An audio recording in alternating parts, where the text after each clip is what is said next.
Hi hello नमस्कार। तो चलिए आज स्टार्ट करते हैं इंटीग्रल कैलकुलस का लेक्चर नंबर 2। तो आज हम ग्राफ से समझेंगे। देखिए, अगर हम लिखते हैं एक function y equal to f x, मानते हैं इस y equal to f x का एक ग्राफ है कुछ ऐसा। हमने एक कार्व मान लिया, ठीक है। अब इंटीग्रल कैलकुलस ग्राफ से कैसे खेलते हैं अब ये सीखेंगे। देखिए, हमने x की दो वैल्यू फिक्स कर दी। हमने क्या कर दी, x की दो वैल्यू मान लीजिए, एक है 1 और दूसरा है 3। तो x का वैल्यू मान लीजिए यहाँ पर है 1 और यहाँ पर है 3। आप इस 1 से इसको क्लोज कर देते हैं और इस 3 से इस ग्राफ को क्लोज करते हैं। अब इंटीग्रल का मतलब होता है एरिया निकालना। मतलब इस फंक्शन का ग्राफ 1 से 3 इंटरवल में टोटल एरिया कितना है इस एक्स एक्सिस की बराबर। ऐसे ऐसे ऐसे ऐसे ऐसे ऐसे ऐसे ऐसे हम इसको बहुत छोटे छोटे पार्ट करते हैं। ये जो डिस्टेंस होता है ये इतना छोटा होता है, इसको हम लिखते हैं dx।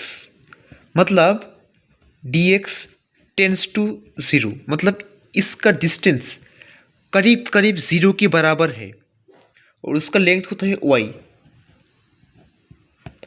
अब जो ये जो पार्ट होता है ये इतना छोटा होता है कि हम इसको रेक्टेंगल जैसा मानते हैं। और हम रेक्टेंगल का एरिया क्या होता है, लेंथ, मतलब capital length into small length. तो हमारा एरिया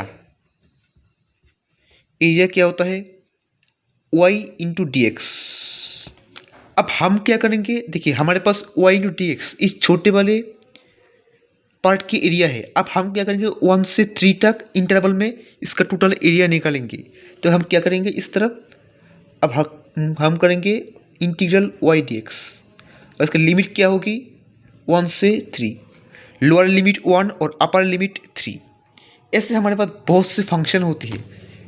अब इंटीग्रल का काम होता है किसी भी फंक्शन की ग्राफ निकालना उसकी एक पार्टिकुलर इंटरवल में, ठीक है। अच्छा, अब मान लीजिए हमने लिख लिया कि y equal to sine x. अब साइन एक्स का ग्राफ क्या होता है हमको मालूम है, ऐसे ऐसे ऐसे होता है। अब हम कहेंगे कि आप इसको 0 से π/2 के इंटरवल में इसका एरिया निकालें। तो कैसे निकालेंगे, देखिए इसको छोटे छोटे बहुत सारे पार्ट करते हैं और इस छोटे वाले पार्ट को मान लेते हैं dx, इसको मान लेते हैं y।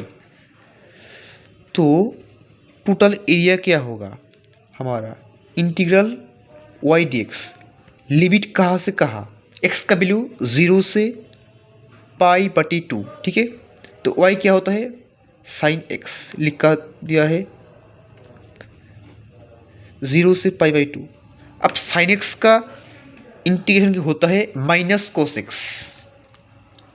साइन एक्स का इंटीग्रल होता है माइनस कोस एक्स और इसका लिमिट होता है 0 से π/2।